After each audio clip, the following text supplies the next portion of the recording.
Authorities intensify efforts to curtail growing tobacco usage in the Gambia. Residents of Latrikunda Sabji rehabilitated a feed road linking the Kanifi municipality and settlements under the Brikama Area Council. And ECOWAS leaders plans to establish a regional peacekeeping force to bolster regional stability. With this and more coming your way on The World Today.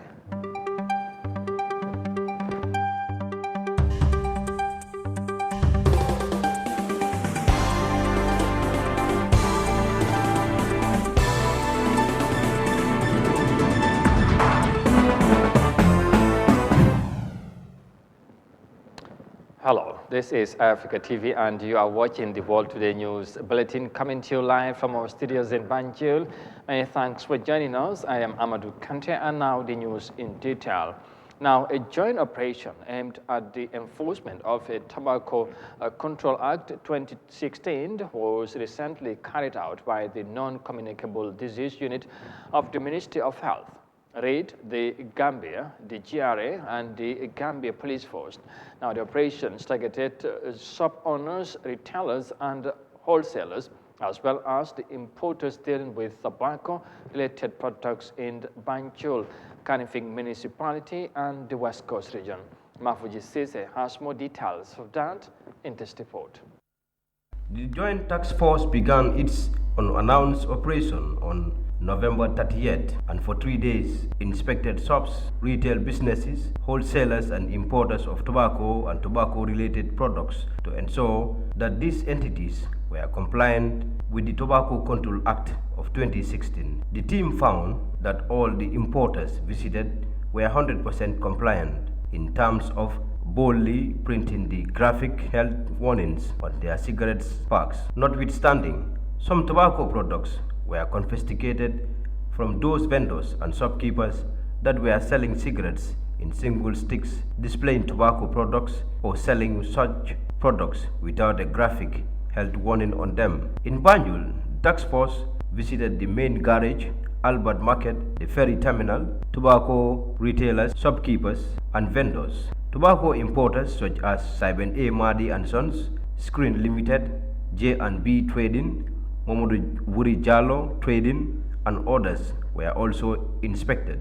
The Joint Task Force then proceeded to the Kanifi municipality, where inspections were carried out along the Kairaba Avenue, Westfield, Kanifing, MDI Road, Bakau, and the Serekunda Market, Bartres Garage, Bundung Bohol Garage, and Brikama Garage. The Tobacco Control Act 2016 does not ban the sale of cigarettes. Wholesale packets are allowed to be sold. What it does is to prohibit the selling of single sticks of cigarette, but selling cigarettes in single stick is faster in bringing income, and so the temptation to flout the rule is high.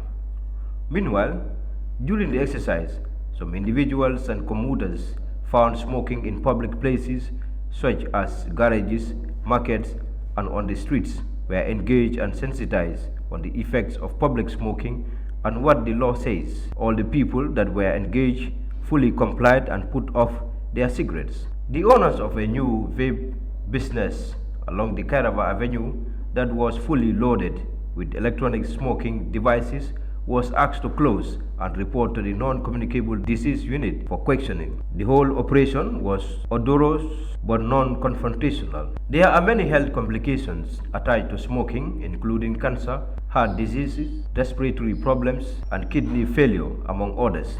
The Gambia government's fight against tobacco use in the country is an ongoing struggle in as much as the Tobacco Control Act of 2016 provides the legal framework necessary to tackle the menace. Enforcement still remains a challenge as enforcers cannot be in all places at all times. The government has therefore proposed an increment on excise tax on tobacco products in the 2023 budget, another signal of its seriousness in this crusade. Mafuji Sise, Eyeafrica News. He has the right to sell it.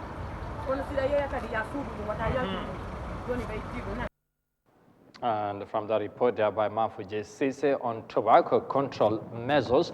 Now, moving on, the Gambia Press Unions, the umbrella body responsible for the welfare of journalists in the country, on Friday, held its 7th edition of the National Journalism Awards Night.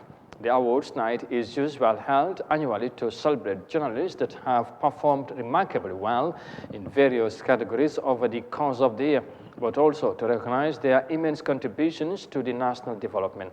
Eyeafrica TV's Yahya Jammeh attended the awards ceremony and she now reports.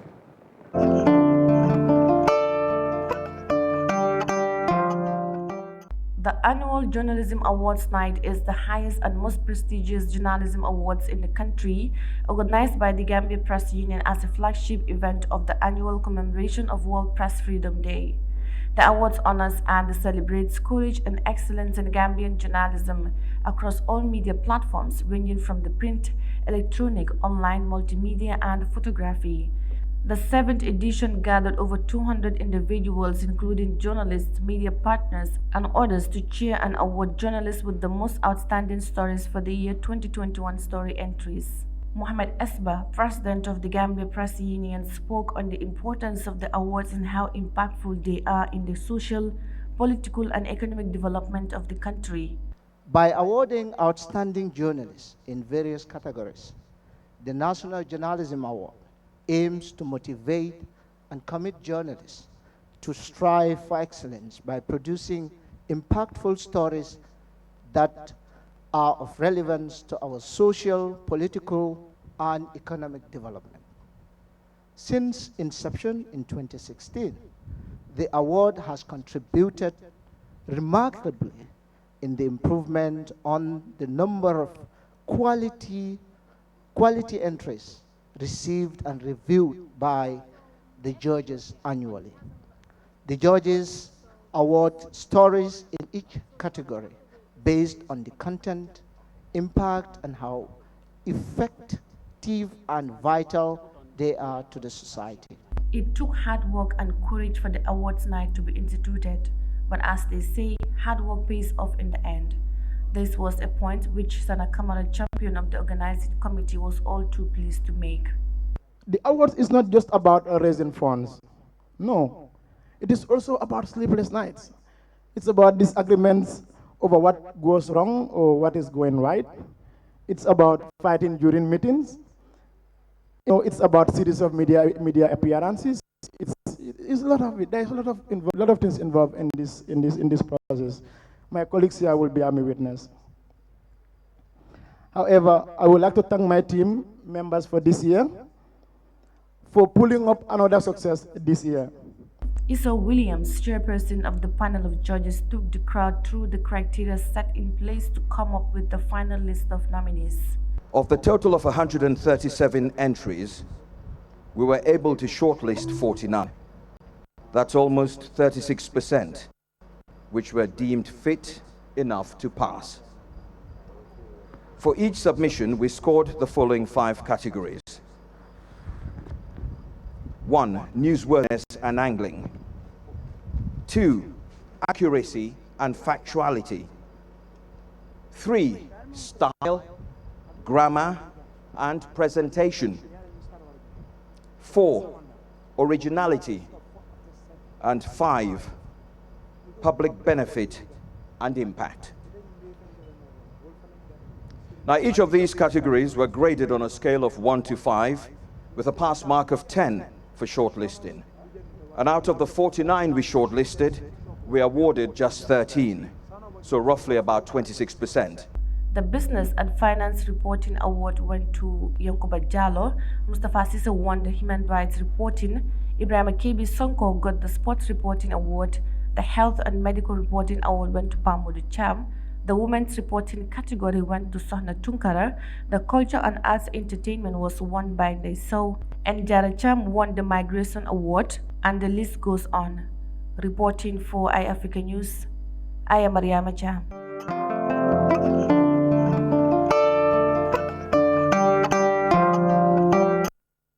Well done to the GPU and to the organizers, and congratulations to all the winners as well. Now, elsewhere, the recent selling of Ukrainian power Of course, selling power supply stations by Russia has severely disrupted normal activities in the European countries as citizens struggle to access electricity. Amid this situation, authorities have provided temporary power supply centers where people could meet to conduct their usual services. The lack of adequate electricity supply has become a nightmare for millions of households, especially the vulnerable groups. Here's more details of that in this report. Ludmila Dazuk comes to this temporary centre every day. She has no electricity at home, but at this place she has internet access throughout the day. As a sales manager, she plans to stay here until her work is complete. I can't even imagine how it would be without this place, because my work is dependent on electricity. I'm communicating with clients from all over Ukraine using my laptop, so if I can't work, it will affect my salary. The less you sell, the less you earn. Hundreds of these centres have opened up across Ukraine. They're known as points of invincibility and provide electricity, heat, and even food and drink to everyone for free. It's part of a pledge by President Volodymyr Zelensky to keep life running as smoothly as possible in the face of missile strikes on the country's power stations. At the moment, Ukraine is only producing 70% of the electricity it needs. Around 2/3 of that is being used to maintain essential services such as hospitals and businesses.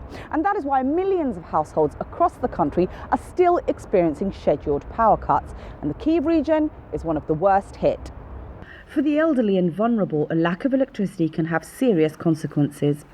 Mikoila Motruk queues up in the freezing cold for a small tub of soup every day. The 62-year-old retired engineer lives alone. Without the help of local charities, he would not be able to eat. I can't cook because I have an electric cooker, so this is my first hot meal in 2 days. The power cuts have really affected my life. At least I have cold water now though. Before, there was no water at all. My life has turned upside down. Authorities say it could take up to 8 months to restore the country's entire electricity grid. Until then, Mikola and others like him have no choice but to depend on the help of others to get by. And from the report in Ukraine, next to China, where elderly persons in the Asian country have widely welcomed the inhalable COVID-19 boosters administered as part of efforts to contain the pandemic in the country. People in Beijing are now getting familiar with these cough-out-shaped vaccines. Now, according to experts, inhaled vaccines triggered immunity at our body's first line of defense, the mucous membranes. And here's more details of that in this report. People in Beijing are now getting familiar with these coffee cup-shaped vaccines. Inhale, hold for 5 seconds, then breathe normally. That's it. Within seconds, the inhaled aerosolized COVID vaccine reaches the upper respiratory tract and lungs, where immunity is triggered. Having watched the whole process, quite a few older people join in. It's much simpler than the injection. When the weather is cold, it is difficult for us old people to take off our clothes. This saves a lot of trouble and doesn't hurt as much as an injection. It even tastes a little sweet. Experts say inhaled vaccines trigger immunity at our body's first line of defense, the mucous membranes, in addition to humoral and cellular immunity that traditional injectable vaccines trigger. It's normal to have a dry mouth after inhaling the vaccine. Drinking water will relieve it. In addition, PCR tests can still be done normally after this. The results will not be affected. More than 90% of people in China have been vaccinated against COVID-19, but the proportion of vaccinated older people is still concerning. As of November 28, a bit over 86% of China's senior citizens over the age of 60 had been fully vaccinated against the COVID, but only 65% of those over the age of 80 were fully vaccinated. 3 years into the epidemic, almost all willing and eligible people have been vaccinated, except for some elderly people who have their own concerns. That includes the elderly with underlying medical conditions who fear that vaccination could worsen their illness. I have high blood pressure and was cautious about getting my first dose of COVID vaccine. Later, I was told by experts that people with basic diseases can be vaccinated when their health condition is stable, so I took 2 shots successively. Then I heard the booster is inhalable and the effect is better, so I came to try it. Ms. Wang says people should take care of their own health and protect themselves before others by boosting their immunity. And that COVID-19 related report is coming from the Asian country. China has, of course, efforts to contain the COVID-19 pandemic continues. And you are watching the World Today News Bulletin coming to you live from our studios in Banjul. This is Eyeafrica TV, and from the report there, we now take a break and come back shortly. Stay with us, we'll be right back.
Under the auspices of the President, His Excellency Adama Barrow, the Muslim World League, in collaboration with the Gambia government, will host the Conference of African Village Ministers and Ulamas on the 6th of December 2022. The International Islamic Conference will bring together ministers of religious affairs, leading Islamic scholars, policymakers, youths, community leaders across Africa to discuss and advance Islamic values that promote peace and tolerance. Let's come together and welcome our brothers and sisters in keeping with our trademark hospitality at the smiling coast of Africa. This message is brought to you by the ministry responsible for religious affairs in collaboration with the Gambia OIC Secretariat.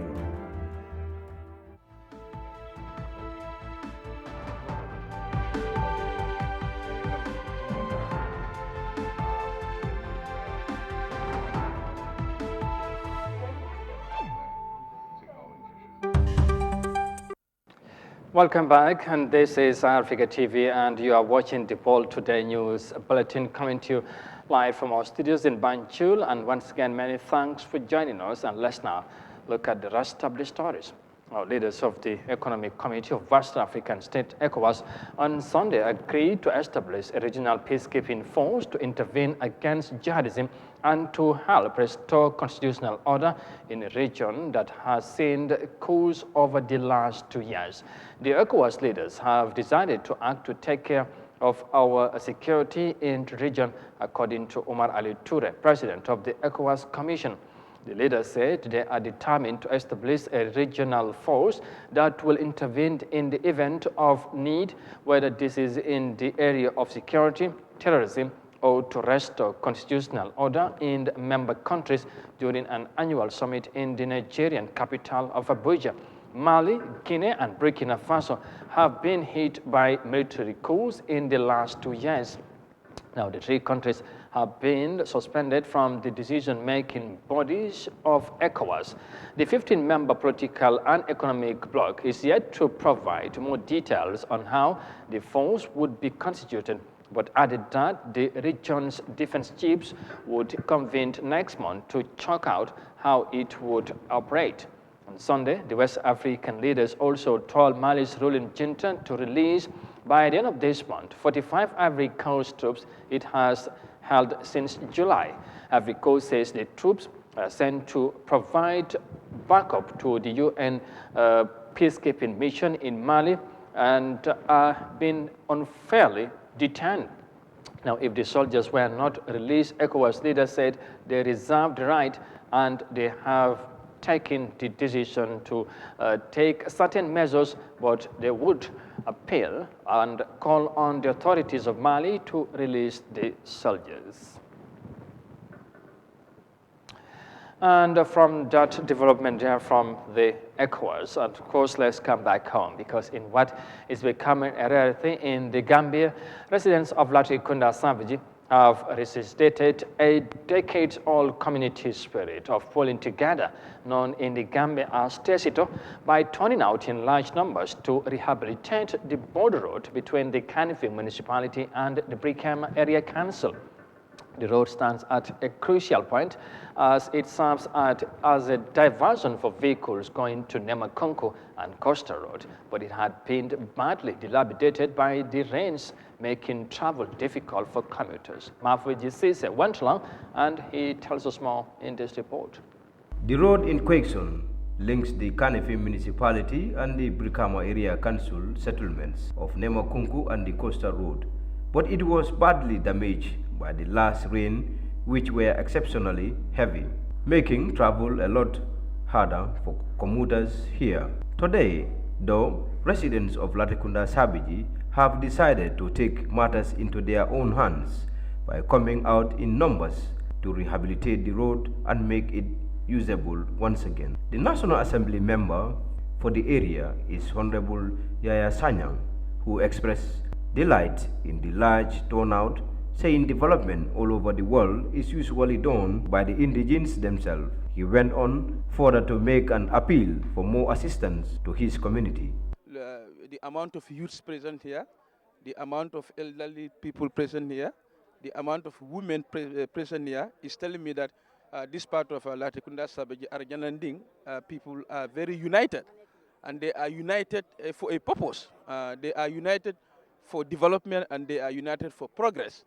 The only thing that I can now add on top of that is we are still appealing to donors. Anybody who is watching this news and you are a donor, we still need thousands of dollars to complete this road project. Because according to them, this is not the only intervention they want to do. They want to cover several parts in the community as well. So I am appealing to all the individual donors or group of donors. I'm the National Assembly member for this particular constituency farm. I'm appealing to them. My office is appealing to them. Their CAFO is appealing to them to help them to realize these aims and objectives. So I am exceedingly excited, and I encourage the people of this area to do this on and on, because the sky is going to be the limit. The responsibility to develop feeder roads usually falls under the mandate of area councils and not the central government. As primary tax collectors, they are mandated by law to plow some of that money back for infrastructural development within the communities. This has not been the case, as the Brikama Area Council, which collects the larger chunk of revenue in the concerned area, has done nothing for the inhabitants. The Council of Latrikunda Ward and took part in the road rehabilitation. His counterparts from the Brikama Area Council did not show up. Asumana Bayo or Brikama Area Council to up their game and the needful. It's there, their students will go to school, women will go to our Latrikunda, you understand? Because if you look at their regional capital, we are very different from Brikama. So even our refuge, where we are not in our but at the border, so it is necessary that is concerned. Those also should be collected by them, not us, but I'm providing for the region. So I wish if they are aware about this, I think they would thank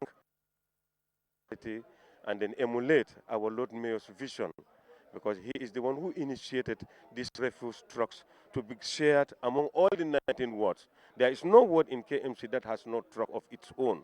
Latrikunda Sabiji's truck is here to collect the refuse of Latrikunda Sabiji. We are not supposed to go to West Coast region, but being at the border point, we allow them to throw their refuse simply because if they have, like us, we would have not collected their refuse. But as far as Gambia is concerned, and they are our close neighbor, so we collect their refuse. We provide services for them. Sheriff Job is an elder and ward development chairman in Latrikunda Sabiji.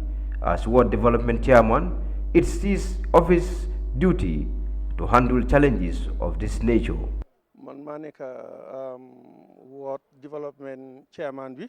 When the community saw that the state of the road was bad, the road donation letters to people they believe can help in seeking support to rehabilitate it. Through the Community Association and the Ward Councilor and Sumana Bayo, we were able to get donations which we initialized properly and transparently. It's from these funds that we bought stones to do this rehabilitation. But we are still asking for more donations to rehabilitate other roads to respectable standards for easy movement of goods and services.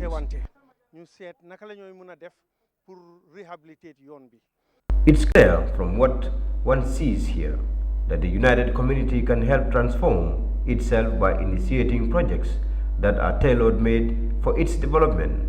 The spirit here may be high, but the task is daunting, and this community will surely need a lot more help to tackle the bad state of feeder roads in the area. Mafuji Sise, Eyeafrica News. Great initiative there by the people of Latrikunda Sabiji, and I hope this will serve as an inspiration to other communities also to follow suit. And finally, now, the government of the Gambia has announced an increment of immigration fees for non-Gambians in the 2023 budget. The Minister of Finance and Economic Affairs, C.D.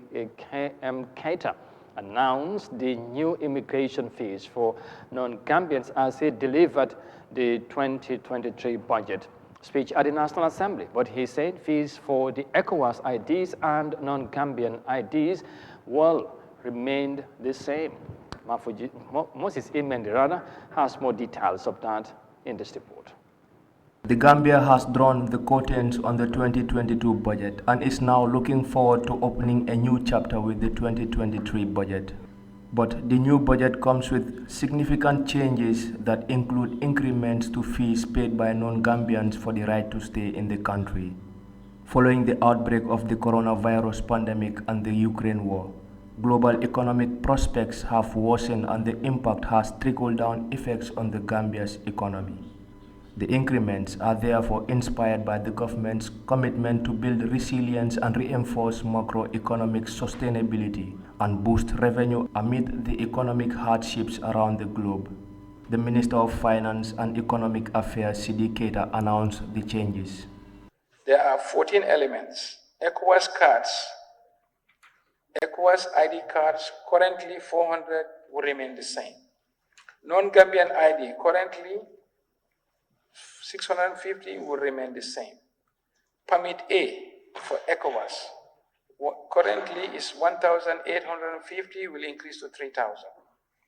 Permit A, non-ECOWAS, currently 1,850, will increase to 3,000. Permit B, ECOWAS, currently 1,850, will increase to 2,500. Permit B, non-ECOWAS, currently 3,100, will increase to 5,000. 7 alien card, currently 1,500, will increase to 2,500. Entry visa, currently 3,000, will increase to 7,000. Entry clearance, currently 3,000, will increase to 7,000. Machine readable passport, currently 1,000, will increase to 3,000. Biometric passport, currently 500, will remain the same. Despite the significant rise, the Finance Minister maintained that the proposed fees are reasonable and are in line with the regional benchmark. When quizzed about the increments affecting foreign investors as well as discouraging foreign nationals who intend to move to the Gambia, He said that, in fact, the Gambia's rates were lower than elsewhere within the region.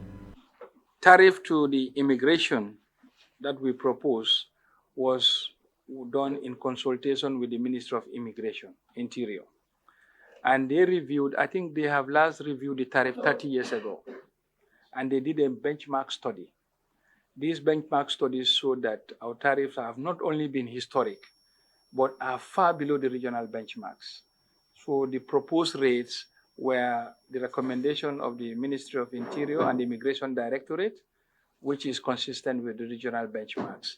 And even as per their recommendation and report submitted to us, these rates are below the regional benchmarks as we speak. So I think these fees should not discourage anybody. If you look at the visa fees of some of the developed countries like the US and UK, they have gone up tremendously to recover cost. And if we are supposed to work in the country, we also should do similar things. Various other countries have taken similar moves as the world economy slumps further and things become even harder. In an interdependent world as ours is, one problem in one far-flung part of the world can have far-reaching repercussions for a large chunk of humanity. This explains why bringing the Ukraine war to an end remains a priority for the world. For Eyeafrica News, I am Moses Imendi. And a report by Moses Imendi on matters of the National Assembly eventually brings us to the end of this news edition. But for more details on this and other stories, as always, as ever, you can visit on our website on Eyeafrica.tv. But for now, many thanks for the pleasure of your company. And of course, until then, thanks for watching and bye for now.